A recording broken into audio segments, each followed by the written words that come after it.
আসসালামু আলাইকুম প্রিয় দর্শক, এই ভিডিওতে আমি সফল এবং ব্যর্থ মানুষদের মধ্যকার উল্লেখযোগ্য কিছু পার্থক্য নিয়ে আলোচনা করব।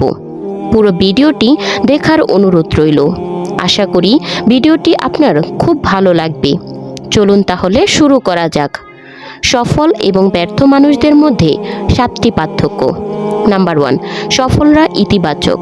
তারা সবসময় ইতিবাচক চিন্তা করে এবং ইতিবাচক কাজ করে, কিন্তু ব্যর্থরা নেগেটিভ চিন্তা করে আর নেগেটিভ কাজ করে। নাম্বার 2, সফলরা খুব সহজেই বড় স্বপ্ন দেখে এবং স্বপ্ন পূরণের জন্য কাজ শুরু করে দেয়। অন্যদিকে ব্যর্থরা বড় স্বপ্ন দেখতে ভয় পায়। তারা কোনো মতে সচ্ছলভাবে জীবন কাটাবার পরিকল্পনা করে।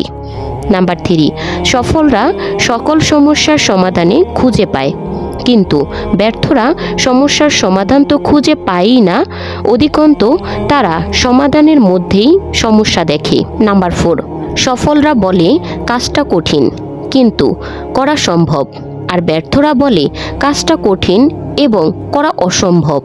নাম্বার 5, সফলরা কোনো ভুল করলে বলে দুঃখিত, আমি ভুল করেছি, কিন্তু ব্যর্থরা ভুল করলে বলে এটা আমার দোষ নয়।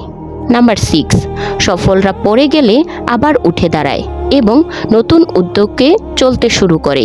পক্ষান্তরে ব্যর্থরা পড়ে গেলে উঠে দাঁড়াবার সাহস দেখায় না, কারণ তারা মনে করে তাদেরকে দিয়ে আর হবে না, তাই তারা এখানেই যাত্রা শেষ করে দেয়। নাম্বার 7, সফলরা সফলতার পর বিজয়ের হাসি হাসে, আর ব্যর্থরা সফলদের সফলতা দেখে বলে আহ, সে কত ভাগ্যবান, আমিও যদি তার মতো ভাগ্যবান হতাম।